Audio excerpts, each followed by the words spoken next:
nkwaniza ku SML News Yugi bulijjo ku mukutu kwobera jagala kwebaza byonna byokola yonna gyosiza okuweereza bannaffe abatulaba okuva ebweru w'eggwanga waliwo mukwano gwange nti ye Kagaayi okuva ali yagambye ali Kenya ngamba general mu nsindikiro obubaka nti mwagala nnyo era mulamusizza obubaka obwo buli ku WhatsApp kuno era njagala kuba mutuusaako. Muhammad Kagaayi nsanyusa okuwuliza, nsanyusa okulaba era general obubaka mbutuusa live sina koona ssebo omukulu akulamuyisa aze namwizemu kali yebale tugoberera. Amiina sebe bale tuwagira batugoberera tujja kwongera kugenda naawe. Omugenyi wange era bulijjo ye General Moses Bigirwa omutunuulizi w'ensonga.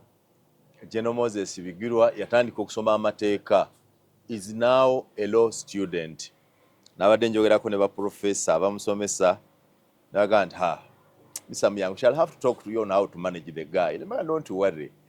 The guy is managed. Musajja oyo konze nedda wamba Zulu. Naye ne ndabula abasomesa Bigirwa nti be aware that one day Bigirwa will cause havoc in class. Not himself, but police or security may pick him live in the class and cause a scuffle because he's the man of that. He's too friendly to police and security forces. Ate ebigambo byayogera mulimu ebitabanyumira mube ready lumu batukane baga nti kakini nga bagamba lecturer bapikinga General Bigirwa nabalimbye sebo kwekyo babalimbye. Omanyi mu bulamu wabawo ekintu kyagala okwachivinga notakiteeka mu mbeera ndala yonna. Ekyo kyoyogedde kyali kibaddewoko. Nali nkola natandikira ku diploma ya public administration. Mba ndi mu lecture room. Bwe twatandikira okusiba obumyufu obujjukira buno bu red labels mbujjukira bulungi. Balete zinaba okujja. Watambula wabanga mukazi musiraamu akasibanga nobanga omukazi ow'ekyalo. Nyingira lecture kayina bulungi nnyo aka red. Kakati mba ndi awo badna nga batuuse dda bali ku mulyango. Lecture room egenda ya human resource. Kati lecturer yali mukugu nnyo yabagamba no obutaleeta havoc ku university yonna kubanga bwe mumukwata mwagala omutwala ebyekibuli otwala luyinza okumala wiiki namba nga teruzikirawo. Kuba tutandikidde ku ssomero oba alinawo obuwagizi ate ebyabayizi mubimanyi nga gwe olinawo obuwagizi mu bayizi. I understand. Ebyabayizi mubimanyi baagala ebyonoonese mugenda kutuleetera ebizibu. The best we can do, give me a benefit of doubt. I talk to him. Mumala okusoma ajjeko ebintu ebyo oba munamufuna wabweru wa gate munamufuna. So the issue was just the kabandana kewesiba. Kabandana and bo baali baagala kuntwala wali ekansanga awo ku police. But I think ne lecturer naye yalina mu ensobi kubanga ffe ng'abasomesa waliwo ebintu bye tumanya. For example omwana wa diploma level zaba libro naye ffe twasomera toyinza kujja na topi. Ate yansanga mu kilaasi nga natudde. Yalina right eganti kajjeeko. Sebo for purposes of this kajjeeko. Nali nkajjeeko bukozi naye bali bandabye nga nyingira nako.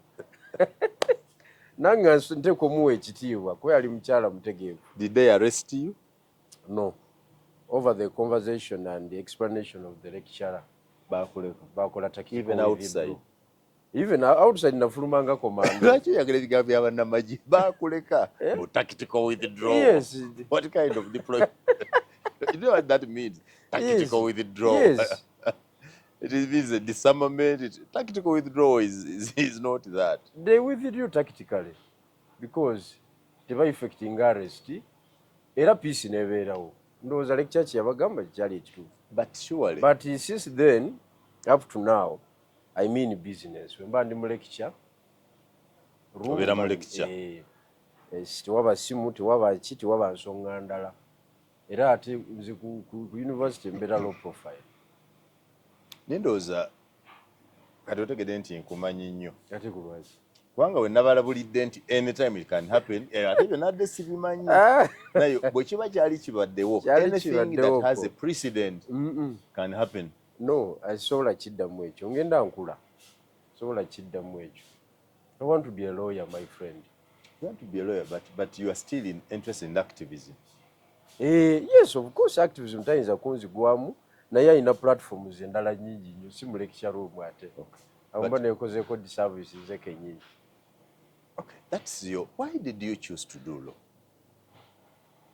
Actually, buli lecturer wayingira lecture room abuuza because our class, no, not me alone.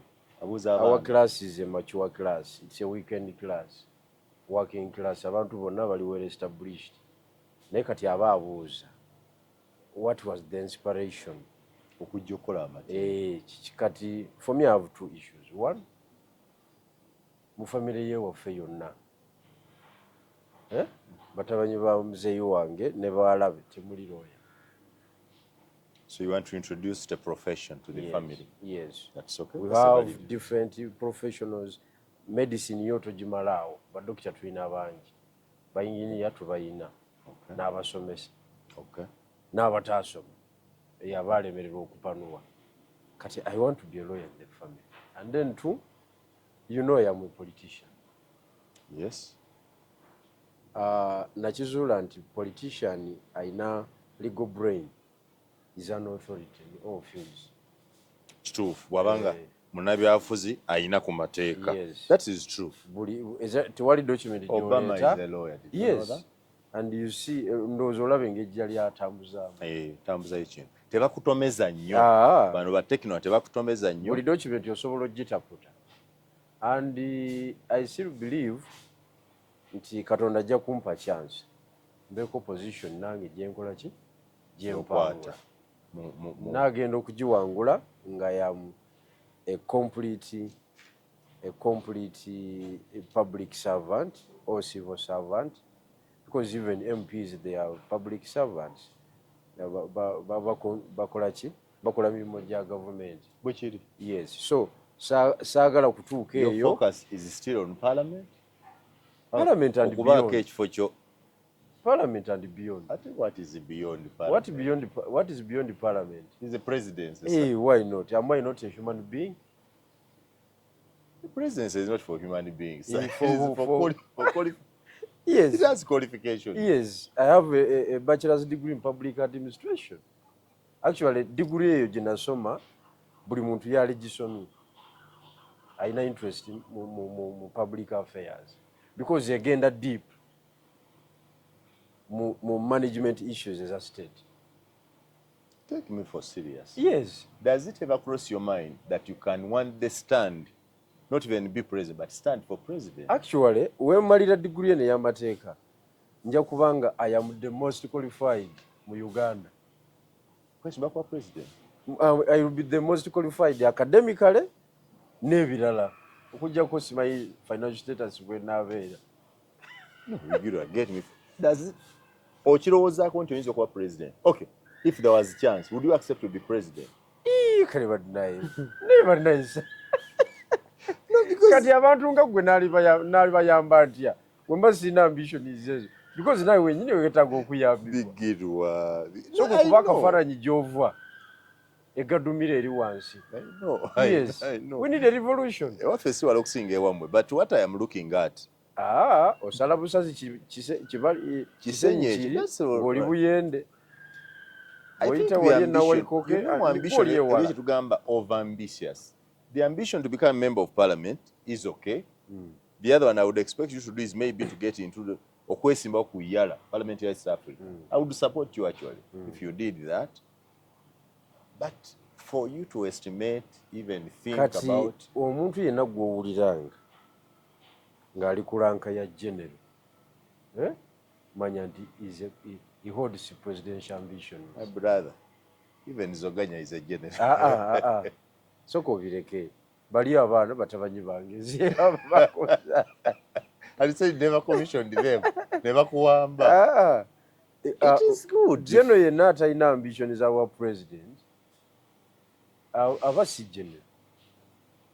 Naye kati mu byobufuzi bya Uganda nga bw'obiraba oyinza okunzijja mu bibala ebyo okujjako nga byobala tobitegeera naawe. Tosobola kunzijja mu bibala ebyo.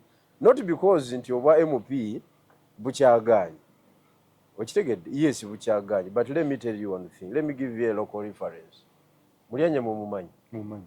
Honorable Mulyanyama. Mulyanyama kiki? Is an MP elect. Okay? Yasaba obwa kansala emirundi 2 ne bugaana. Obwa kansala? Ate n'asaba obwa meeya bw'Egomba n'abutwala. Kati MP.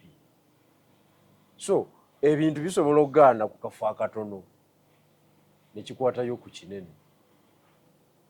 Yalima kindi awo emirundi 2 nekigaana.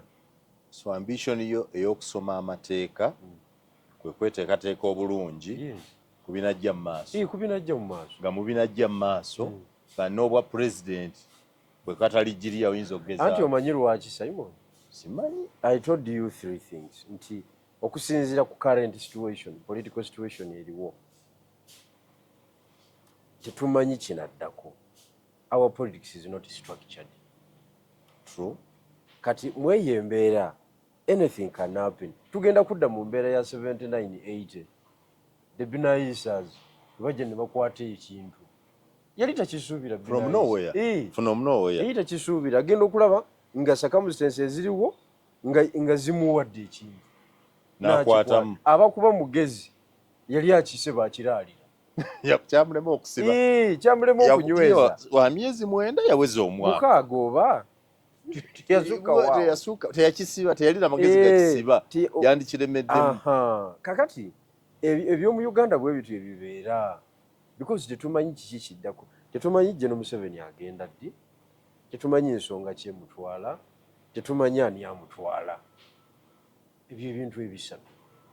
So under those circumstances, anything can if happen. opportunity omukisa bwe gubuuka ne gujja gy'oli, you can. Anti kati kankubuulize Simon, you read properly the history of Uganda. Bano abasajja abaavu bali kwa Choli in. Babaziriyo. Kitookera olutwa. Choli in, yes, I understand. Bava kwa Choli in enkulu. Ne bajja batufuga. Ne bajja ne bakwata ekintu. Bajja bamanyise Mwogerere gwe bagenda okukola ki? Okukiwa. That is 1985. Era bajja bagamba Kyamwogerere iko wapi? Kyamwogerere. Kati Semwogerere ku bintu byammwe ebyekinaddiiri ebyo. N'ava mu Katolika. Ye n'agamba kasooke ngendeke wa kalidinaali tuwayemu ku nsonga ezo. Abasajja bano balina omusaayi mu ngalo. Beekengera kangende wa kalidinaali tubyogeremu. Bali bagenda okuwulira nti ono agenze wa kalidinaali. Kati omugezigezi Byanyima muzeeyo omugenzi. Ye yali avuga Benzi Kajambi yava Mbarara. Mu budde obwo yali ganiiri. Yes. Aba yakasala Lwera. Kuba yali amanyise Mugeri yabakozesa ensobi mu 8. Opportunity yaliwo y'okwata ekintu mu 8 n'agiyuwa. Kati ye Byanyima avuga Benzi ye Kajambiya agituddemu emabega. Agamba Paulo oyo he misled us and we lost the very golden chance. Okitegeera. Nze kanzije yali agenda kikwata. Abasala Lwera agenda okuwulira nti atitooke olutwa akubye ekirayiro. So Byanyima yali ajja kukikwata. Bibiri okugumya Paulo nti kwata va mu muzannyo. Oba yo okukikola ki? Ebyafaayo bya Uganda. So saagala kunyooma kubanga bannaffe abatula ku mukutu baloza ndi nkunya. It's very good to have an ambition. Oba tonyoomye oba owadde opinion. Bw'oweebwa omukisa bwe gubaawo. Really think soberly. Can you be president? A very good president. Bigirwa? Yes.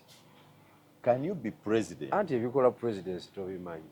Kasoba nga tonywa mwenge. Ate nga wasoma nga n'ekisaawe kibaddemu. Bw'oba tonywa mwenge.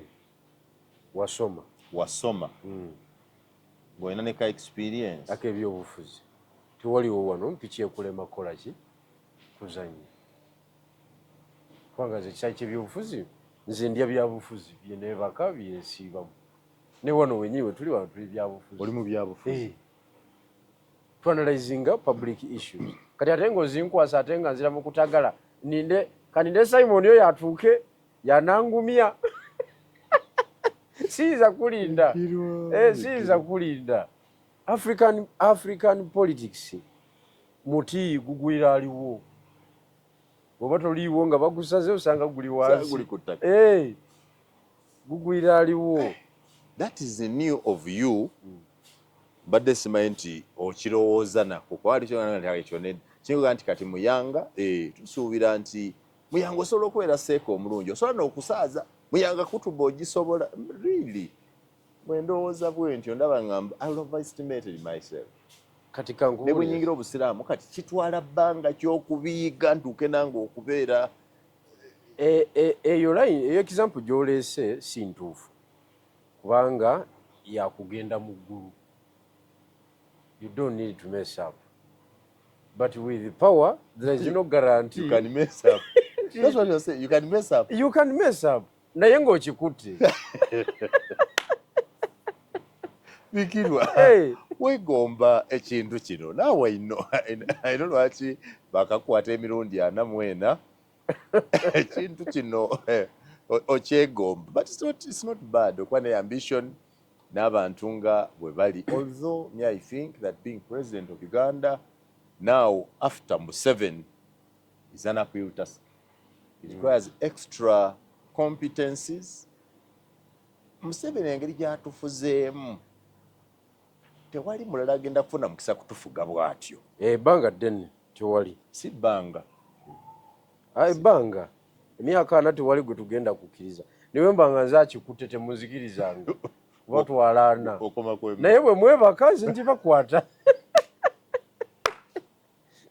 I love the honesty. Bwe mwebaka njibakwata. Nenvaako nga nange ndi kamuzeeye. 40 years of the regular presidency. Okiwulidde Simon naawe oba wali adda. Nze. Naawe. Kati ate minisitule y'amawulire ngirekera ani? Bikirwa. Nga juzi wangamba nti Busoga gwe weesigamu byabufuzi. Anti Busoga, like any other region, Busoga gwe ddayo ng'oli mukungu. Ng'oli munene. They don't participate. They don't participate in making you omukungu. Naye kasayate gwe komawo ng'oli muamaanyi. Oli mutuufu. I agree with you. I agree. That's the Busoga. Yes. Kasito ira ng'okigemye. Ati munole mubedde akagimeka. Mubedde yuweva kwebyo. Akakobeka kwoli mubedde. Yaidi n'agamotoka. Ati oli bigirwa gwe wamaneira tinoono. Kusadakyuse naina. So, you don't tell me about Busoga nga nina kyendigoba. Nkasobola okuyirayo nga ndi muzibu. N'abakoberanga bukobere nti Butimpira ninze aliku. Kino nekirawo. Kino nekiriwo. Muntegeere nti abagezaako okupinga amakomera tetujjagayigala. Bigirwa? Ate amakomera waliwo gavumenti eyigala amakomera. Bakichwangumu bonna baidda kubaawo. Ife nga tukubiibwa, nga tusibiibwa. So naawe bw'ojja ng'eriyo ab'emputu osobola basindikayo. Abatalina nsonga. Ate weegenderezanga nnyo abantu abakakwata gavumenti obeegenderezanga nnyo. Kati General Museveni ono yali si mutuufu mukolako opposition from 86 up to nga 95 awo. Wali olina omuleka. Kuba gyayise si wangu. Anti era okumuleka okwo kwe kumere nnyo. Yefuula bwefuuzi ye nga ye. Okiwulidde? Naye omuntu avudde mu musituuni ey'emyaka egi ate jjukira ayinawo omwenda guli ogwa Amini. We yali ateekateeka awo akyogera yali ateekateeka. Yali tateekateeka buteeziteezi, yali mu firing line. kubanga mu lutalo lutwala Idi Amin y'omu ku balwanyi okiwulidde kati between 79 ne 81 era okuwumula okutegereka tekwaliwo era bali mu government after government okiwulidde nkwenjereere ze zaaliwo awo ate nga za kinamagye ekikulu zaali za kinamagye ezo ziba nzibu ezo and it's right mistake bakulya mwana akusena kigamulidde so teyawumula kati mu 86 bwakikwata yali alina okusooka okwekuba kwenfuufu for some good time I think from 86 to 95 kyali kimala okwetereza mulekera yeetereze naye yatonga bati okuteeza the individual oba okutereza eggwanga and his team then we yakola constitution yes it was a good idea eri eggwanga ebisanja ebibiri ebyo yali abiserving byali bimutuulamu bulungi nnyo by now you would have been one of the celebrated great men in the whole world so aba akoze 5 egyasooka ne 10 oba omuwadde 10 mwenda myaka 19 abakoze myaka 19 you think that would have been fair?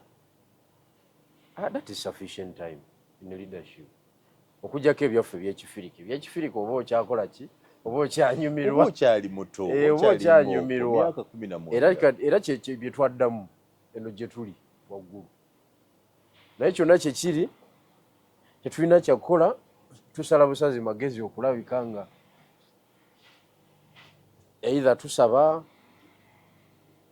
oba tulwana naye kakati okulwana temusobola watuuse ekisoose kyo kisoboka naye okulwana watuuse wakutunuulira butunuulizi bijirwa opondosi bijirwa oweddemu sinaba kugwamu takyali wakulwanyisa wakutunuulira butunuulizi noga jajja bwatyo bwagambye kale tulabe ekiddamu the inside out awo abakubye awo aba abagozezza manga you can say ekituufu kiti nti kyetugezaako tukigezezzaako naye alemye katumutunuulire naye bw'omutunuulire amanya nti bantunuulidde omanya nti wano kiringa mu kalulu olina abantu wootuuka abantu ne bajja okuwuliriza ne bakutunuulira bwe bati n'omanya nti bano bawuliriza buwuliriza tewali kalulu bwe nabakolanga bwe ntyo tulina gye tuta red areas nti abobbo ne bw'oba oli mulungi otya teri kaliyo nebayo orange areas nti bw'oba matizza si babo naye bw'oba matizza oba oli ayinza okufunamu osuuzasuuzaako kati tugenda mu green areas mumanyi nti bano bo oyagala toyagala banfiirako bantu bange. That is also good planning. Now that you are talking about that, you may not be president, although I wish if there was an opportunity sekuyinaako buzibu. What would be your key priority areas now if you are president, or if you are singa Museveni akusanga kati naga nti mwami Bigirwa mpulira ng'onkolokota biki bye tuba tukolera Uganda okukyuka? What would be your priority areas in changing this country? Ekisooka nze wemba ku kyongoozi wano Bigirwa onkoya n'ebigambo by'abannamagye ebyo kyongoozi. Sijja kwogera nti bwana Museveni ansanze kuba tajja kunsanga. Ajja kusanga. No, ajja kusanga. Bigirwa ajja kusanga. Museveni ono asembayo w'ekisanja kino is like a priest, alinga munnaddiini. Is welcoming everybody, ali mu kusomesa abantu masakaramento, ali mu kubagamba kudda gyali mu ddeeka mu kulokoka. So I believe Bigirwa ndi wano naawe 5 years tegigenda kuggwako nga Museveni takusanze. Ekyo katukirinde. Naye kati mu kibuuzo ky'obuuziza katukisuubire. Ngambe katukirinde naye sirina ssuubi lyakyo. Tasobola. Because you are now... Gyempitira sijayitira. No, you are now a key player in Busoga. Gyempitira sijayitira. Not actually even in Busoga now. You have become a key player in our politics. Okitegedde. The issue is nsonga oyinza obutaba na nsonga. Oyinza obutaba na nsonga. Okujja kwekubake. Ensonga ya nfuufu. Bangamba bagende wa Museveni. Otuuka bw'ati akutunuulira. n'abala nti ono muyanga enjala yemuli obubi ono talina kipe kyaleese alina mabanja n'akupimira awo bw'ategeera ng'olina ensonga. I remember actually one day talking to mukwano gwaffe Haji Baswali Muhammad Kezaala yanga nti bw'oba n'ensonga ezitegeerekeka especially ng'oyogera ku community yo Museveni listened ayinza nabaga nti eddakiika 2 ne mumala essaawa kasi ategeera nti direction yo erimu okwogera ku by'abantu nga tosoosezza bibyo personal ng'omuntu akuwuliriza akuwa obudde ate Museveni respects intelligence obwongo bw'omulaga nti kyokola you are informed you are grounded mu kintu kyo okitegeera si genda naye kati nsuubira nti omanyi amazima gali nti batugamba nti Museveni saawa eno ye katonda w'oku nsi bw'omuntu ofuna omukisa gumu tatera kulabika kati buli atuukawo akaaba bizibu ate oyinza okumala obudde mu nsonga z'abantu ensonga zate n'ozeerabira n'atakufaako soosoka kwagala kwekubako nfuufu. Kale back to the question, priority areas for Uganda. No, I think omanyi waliwo areas mu government weconnectingira n'omuntu wa bulijjo. Yes. It is a very critical area. Yes. Ona ayamba eggwanga wa government weconnectingira n'omuntu wa bulijjo awasookera ddala mu ddwaliro.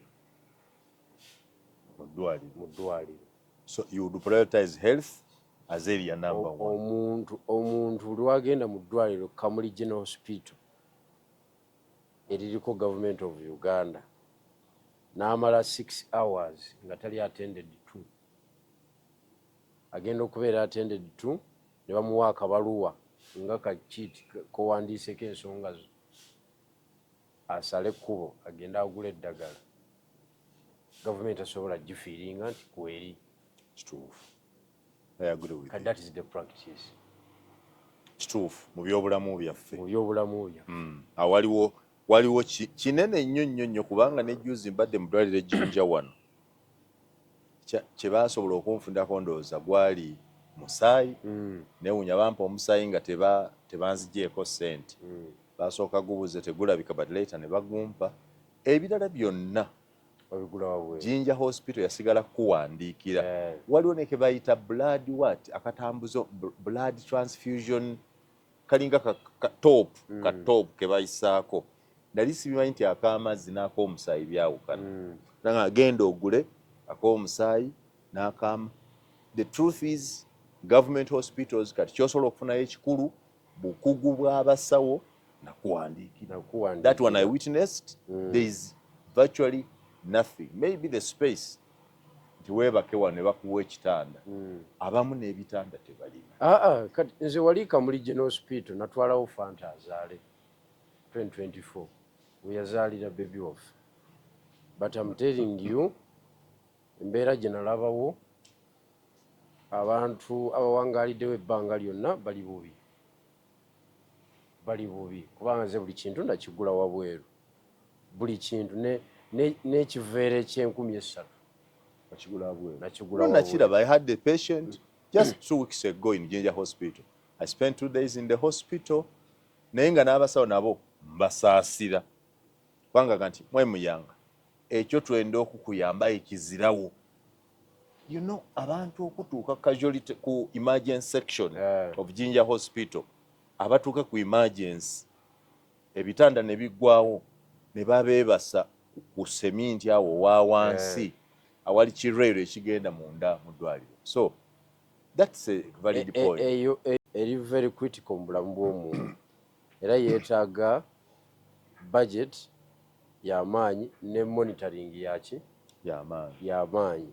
Era gavumenti yonna n'abeera serious abantu n'okubira enduulu mu byalo bw'okwata awo oba olina by'osolvise bingi. Ate era eno tebatunulayo e Kampala. Truth is bw'otereeza abantu ebyobulamu e Kampala bayinza okulekera awo okukulingiriza okumanya kyo. E Kampala oyinza okukola ebibyo ng'omuntu anaazaala bulungi mu kyalo oyinza okukola ebibyo. Then critical area number 2, it's very good of you, where a local person connects with the government is the court. Bigirwa Judicial system ya wano ewenyera. I want to disagree with you. Right. As priority number 2? Yes. That you work on health, and after health you come the judicial system? Yes. Obajjanjabi bageze mu kooti tebannalya tebannasoma. Andi lindako. Okay. Nze nkyakubuulira ebyawe byendaba. Oba you are just giving me not in the order. Is that the order of importance? No, they are not in the order, of course. But I'm giving you. Nti gwe tonaba kugenda mu kooti sayi. Mukama wange nze yagiyitamu n'esibwa n'okusibwa. Ava ku ebyo. Gwe wasibwa because of a debt. Yes. Oli yali akubanja nti wamwesimbako. Okitegedde? Naye abantu bali mu kukaabira amaziga mu makooti nga babatwalako amataka. That is true. Naye nga talina bwawangula musango. Tasobola puliida, tasobola na kulaba mulamuzi. Even accessing the judicial officer. Amubuuliremuko ebiri informal ku file eyo takisobola. Whereas accessing the judicial officer may not be important, but having a system that is fair. Because the fair system would be that whether you saw the judge or not, the facts here are able to determine your case. Kakati eyo area kubanze mpimira Kamuli Kamuli court amaziga we gali mayitirivu. Buyende magistrate court amaziga we gali mayitirivu. Court sagala kwogera ku Kampala high court ezikola amawulire. Chief magistrate ne ba magistrate sibeka tugeze babiri basatu. Mu wiki bakola ennaku ezi. 2. Biro bakuwulira. Omukutu guno bagulaba. Yes. Court zo mu byalo zonna. Chief taliiwo ate yalina fayiro yo. Chief taliiwo. Omulamuzi azirawo. Azirawo. Ntia fayiro yo omulamuzi yajaloke. Chief yajaloketinga ku mulamuzi gundi ali mu holiday. In fact court y'ejjinja enaba translators abataputira abantu. Ba clerk. Those clerks and translators. The translators come every day, but the job they have to do is not there. That one I agree. Kakati amaziga we gali mangi awo. Judicial system. Judicial system. Ate judicial system ngazi. Abantu ba journalizing. It is broad. Evira ddala ku eyingira mu police. Tandikira kwe si wano ku kyalo. Okitegedde. Kwegamba waliwo broken system eri awo nga bw'ogitereeza ne budget ya internal affair ku prison osobola n'ogisala. Ng'otereezezza eno wansi. Abasibe ne babanga batono abagendayo. So wano oba okikola. Kwega kiba kitereera bulungi nnyo kubanga waliwo cases ezirina okuggwera ku kyalo. Bw'empawaringa chairman LC1. Public n'ekimanya nti chairman LC1. Nembubaamu n'obwesigwa. Alina obuyinza ABCD. N'okusengula ku kyalo asobola okusengula. My friend, society esobola okutereera. Bingi ebitatuuka waggulu. Naye kakati poliisi ejja n'ennyangula abavubuka oba n'ennyangula omuntu yenna bamusetinze fayiro mpalana ya ku kyalo ne batwala. Agenda okutuuka ku poliisi fayiro ye baagikola dda ewa state ne bamuvuga. Museveni talina kyakozaawo kubanga talinawo intelligence. Abalamuzi beeyongedde omuwendo, number of judges. Courts zeeyongedde. Courts we mean waliwo kooti ya family, waliwo ya business, waliwo ez'endala. Ekyo kyonna kigenda ku deliveringa judicial services. Talina intelligence between omanyi waliwo akakiiko ku district simanyi oba okamanyi bakayita katuulako DPC. Security committee? Katuulako DPC, katuulako DISO, katuulako chief magistrate, katuulako RDC, chairman 5. Ne kaawo weekali. Maybe tekali mu structure. Weekali bulungi era kabamalira obudde bungi.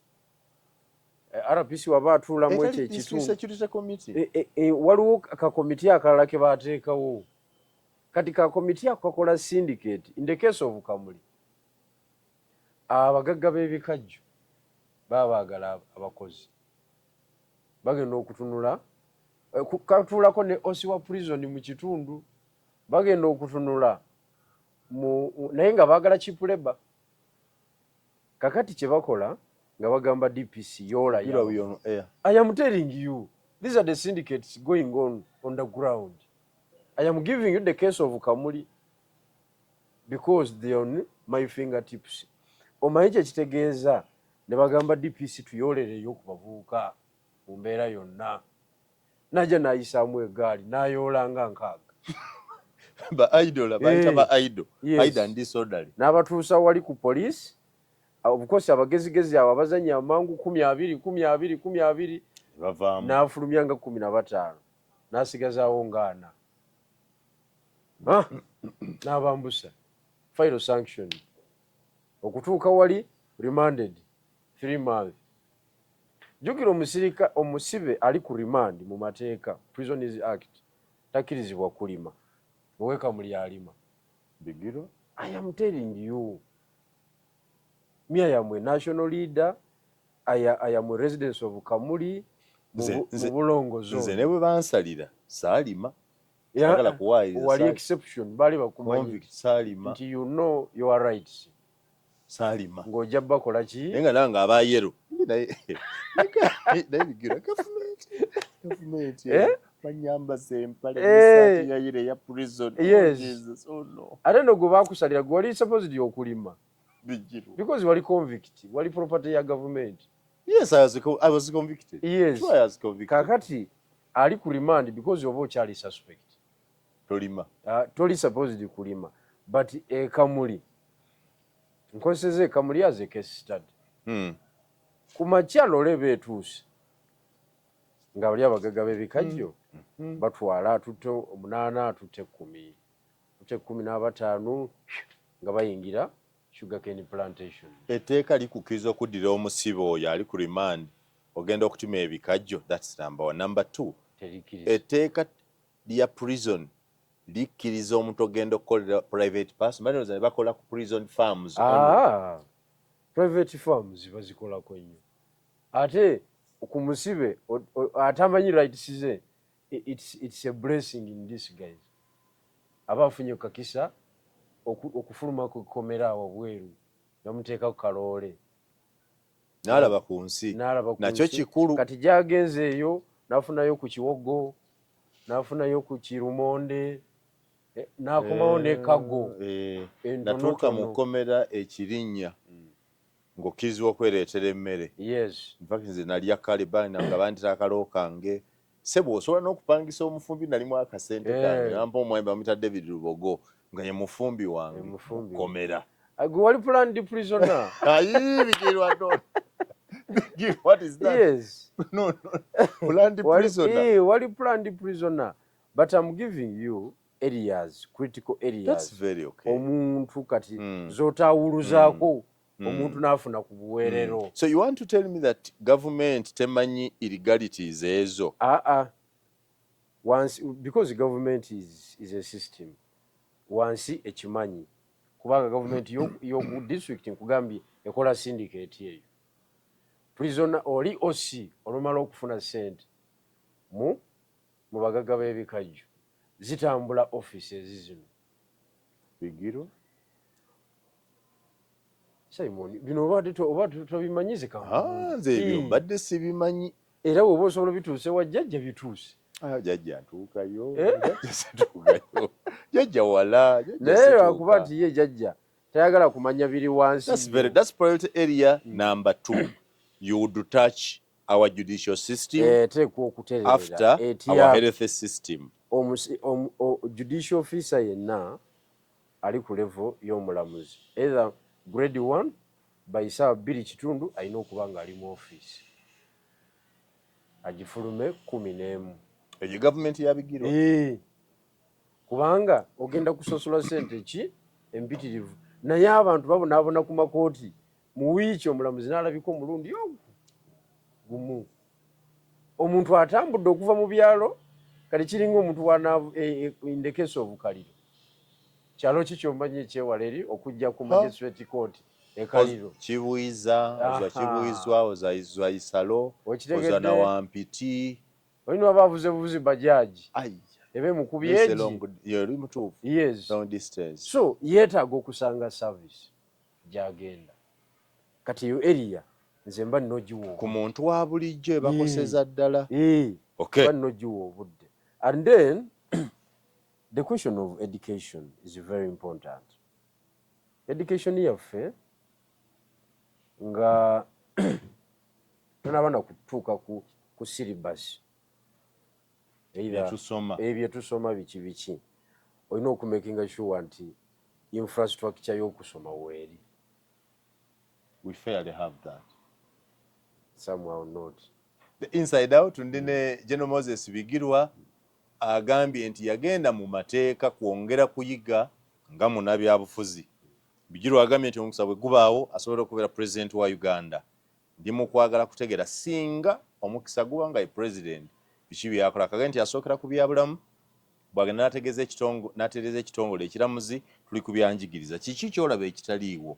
Ebibiina byeyongedde okuzimbibwa. Nze we nasomera nasoma P5 nensoma in fact nasoma P4 nensoma P5 nensoma P6 and a mango tree nali muyembe natulako mu kibiina mu P7 naye ennaku zino essomero kwe nasomera the Buyuge Primary School na wano Kasawo natulako mu bizimbe Kasawo Mubanda Boarding Private School nasomera P1 P2 ne P3 when I crossed to Kaliro gende Busoga I was and a mango tree naye kati bazimbye ebizimbe ate ebisigiddwa ku langi toileti z'essomero ezaffe zaalinga za kuteekawo biti ne musitamako zino nnungi. I think that has been handled. N'okusinziira kati ku muwendo gw'abaana abalina obwetaavu bw'okusoma infrastructure tekyamala temalira ddala kubanga osanga kilasi erimu abaana 120 tebaggweramu ya P2 ya P3 ya P4 tebaggweramu. Infrastructure kikulu nnyo. Infrastructure mugenderamu ne human resource because quality eva kati mu education si eri kubanga nze we nasomera primary Namulicha Primary School UPE egenda okujjanga ffe tufuluma. Tewasomerako mu UPE? Nagisomerako ffe twagisookamu 96 UPE 96 nali mu senior 4 saasomerako mu UPE. Nze nagikuba mu P6 ne P7 actually 97 ne 98 because nakola P7 98 98 nali nkola senior 5. Oli mukulu wange wanatuula mu sente zabulamu awo bwe mala 96 97 sente ne zibula nenkubawo chapati ebugembe bwe nkuba chapati zangawo nga njagala kusoma nensoloza sente. I remember school fees ali mitwalo 8 per term nempeza sente zange nga chapati nkeera ku makya ne olweggulo nensoma senior 5 fate before UPE twaituwe 14 school fees en Namulicha 14 gwe wasoma juzi nze nyingira P4 nga tole nusu zalinga zifaanagana school fees nga ziri nusu 333 oli wamabegako gamba ndi mukuluwo kubanzi oli wamabegako eri wansi nasomerako nafunako ekitabo ky'Obote Property of the Government of Uganda down here not for sale. Ebyo temabirabako government y'Obote yatuwa ebitabo. But if you look at the quality mu mbeera nga tewali technology mu kiseera ekyo because abaana b'ennaku zino ndabirawo kawala kange k'omwaka ogumu n'ekitundu ewaka essimu ogikajjako ku kifuba wekagira bwe kati owange weena naye ku YouTube yonna agenda ku TikTok agenda kati ezo facilities ffe tetwazirina but with those facilities and innovation is a technology quality enfu education okay priority area number 4 nja kukomya kunya where else would you touch ogambye okwata kubikwata ku bantu kakati ekiddako era kirina kuba kya management waggulu eno. Now you come to what we call the government. Ogikwasaganya otya? The three organs: Parliament, executive ne judiciary. judiciary. Already judiciary ogitaganjudde wansi kati naye no waggulu kikulu nnyo engeri gy'ogikwasaganyamu. Tewaliwo judicial officer ayinza kukwata ntebe yonna ng'ali incompetent, ng'alimu ebyobufuzi. Regime judges tebajja kukola ku mirembe gyaffe, tebajja kukola. Twagala competence. Great. The inside out. Ndoza Bigirwa muwulidde. I think now today I have enjoyed the intellectual you. 4 priority areas. Obaze ebyobulamu, ekitongole ekiramuzi, ebyenjigiriza, nojja otulumbira ebyobufuzi waggulu.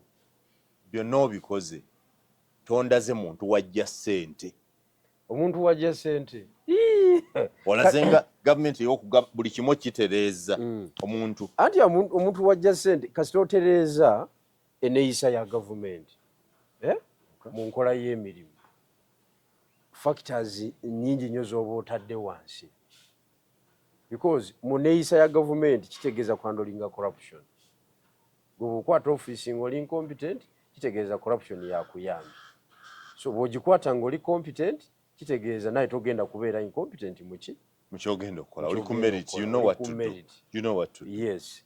Kakati kiba kitegeeza ki? Nga gavumenti buli sekita eba egenda kutambuza emirimu gyayo effectively. Kubanga toyinaamu kutya, toyina gw'ogenda kuzza mu kaama. Ebirowoozo bino ebirungi byowa nga sibira mu manifesto ya kibiina kye ekya Common Man. Ate wali ogisomyeko? Laza? Nakuwako kopi? Sebo natunulako. Watunulako butunula? Naye ebyo tebiriimu. Oyina manifesto yaffe? Yes. Common Man's Party. Okay. Ati bino nsabye nganza ate nina president. Okay. Biri bya president yaleeta order. Mu ebyo byonna ebitaano, if you are given an opportunity okuratinga President Museveni, where has he performed the best and where has he performed the worst? Overall performance eyinza okuba sinyoga nti era kalekaleko in those areas. General Museveni okusinga abadde politician. Yes. Azanya ebyobufuzi waggulu eno. Wansi tamanyi kigenda mu maaso. Wansi buli omu akola bibye. Nga bwe nkugambye. Kuba naye byenjogedde wano ebimu obadde tobisuubira. Mbadde sibimanyi nga gyebiri. But when you say Kamuli, I say okay. Kamuli. Naye ng'ate buli muntu naaba alowooza nti Kamuli kiri bulungi kubanga waliwo big politician avaayo. Binene. Neewunyiza okubanga ebiri Kamuli. Kakati General Museveni okusinga abadde politician. Azanya ebyobufuzi ebyokusigalawo. Okitegeera? Ebyobufuzi ebyokusigalawo ebiruwo. Ng'ali mu ntebe. Because bw'otunuulira corruption mu gavumenti ye, kati eringa weapon, kati naye gye yeeyambisa okwatirako abantu baabamu. Museveni is not corrupt. Because oga nti yeeyambisa system eyo kitegeeza naye ali corrupt. He's not corrupt. Would you rank him among the corrupt? Anti General Museveni, for example, the case of Mabati. It is a simple case. Eyo case yali esobola okuswaza abantu bangi ne babeera ate ekyokulabirako eri abalala. In fact, General Museveni kye yalikoze ku olwo kwe exposinga abantu ku olwo n'abateekako ekikono eky'amaanyi to scare other government officials. Yali badde yejerezeddwa mu lutalo lwa corruption. Yagana let the judicial system handle. Naye fayiro yabiikako mbiike bw'ati. Yabadika nti biri mu kooti. Ate kati kooti ki? Kooti za Uganda. Inside out. So omuntu yali ayagala okulwanisa corruption ku olwo yali afunye golden chance ng'amawulire gamuyambye ne gamu exposingira abantu. Twalaga omusajja n'ekiyumba ky'ente okuli amabaati property of the government of Uganda gali gamuyambiye okumukwatira ababbi nga tebasobola yali abasacrificinga ekisooka ne Luweero tebaaliyo nga temwali wa Luweero okuggyako Matiya Kasaija w'e Tanzania oyo obiwe w'e Tanzania yali badde oyo yali mu lulabyo oluvannyuma namugamba